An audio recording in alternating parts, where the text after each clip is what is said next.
Yo, what up? Back again, peeps. Okay, enough with all the dramatics. Hey, check it out.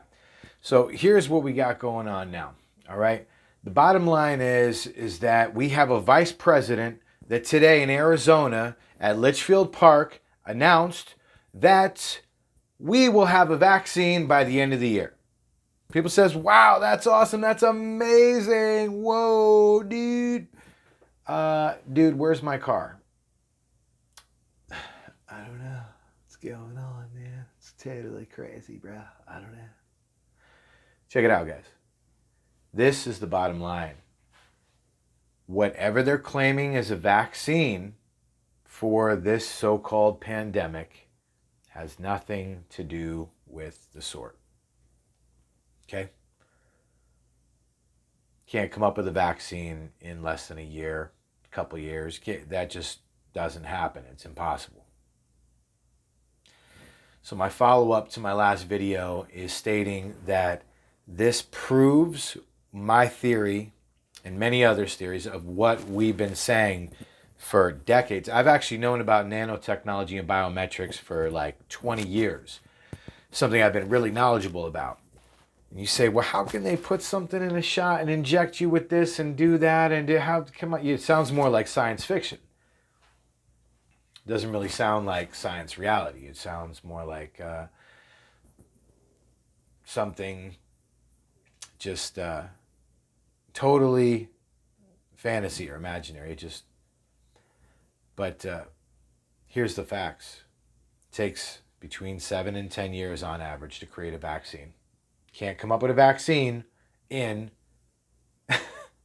a year and a half, 6 months, a year. Within a couple, you can't. It just doesn't happen. But our vice president said they're going to have a vaccine.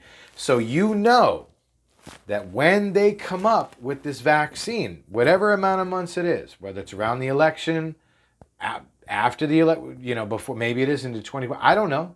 This is what they said. But I'm saying that if we see a vaccine within the next 6 months or year, then you should know in your heart, this was never about a pandemic. And a vaccine to vaccinate the entire world for this so-called pandemic? No.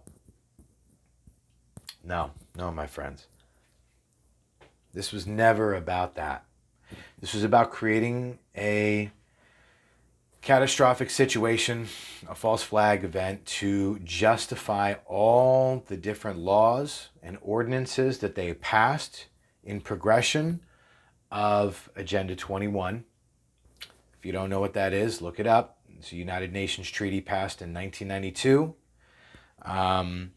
It's like 170 something countries that signed on, and sustainable development and wealth redistribution and other things, one world economy, one world government. There's many things that coincide with that, but it's about all the different objectives they wanted to accomplish between 1992 and the year 2030. So Agenda 2030, Agenda 30, Agenda 21, look those up. That'll help you to understand. This was about creating an event to justify the false narrative that there is a pandemic and we're looking out for you. So we want you to social distance. We want you to wear your masks. So just in case you're, come into contact with somebody, and just in case you're positive or you don't know, you won't be infecting people, and this is how we're going to control the spread. And by the way, we're going to shut down air travel from China to make it look legit. But we've already blamed China, when just because of the fact that it was in Wuhan is no proof that there is a conspiracy that directly implicates China. There really isn't any proof of that. You can go down the rabbit hole and you'll find other videos that will talk about patents of this, and there's a lot of information, a lot of misinformation. I don't necessarily believe all that. I believe that this could be a precursor to something much bigger, where they're actually going to create some sort of false flag. A real event. In other words, what's to stop them now from actually launching an actual pandemic? Because now they can say, well, see, we told you so, right?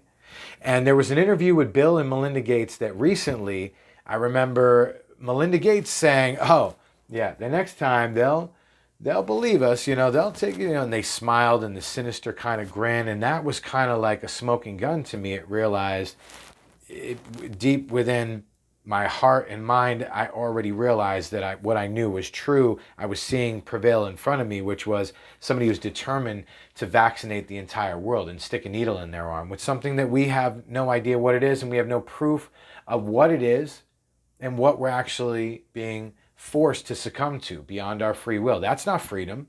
That's not the Bill of Rights. That's not Constitution. That's not a Declaration of Independence. That's a violation of everything that America has stood for more than a couple hundred years. So when you see something like this, you got to know the simple fact. We are all being played for fools. Can't come up with a vaccine within a year or two. It takes years and years and years. So what is it?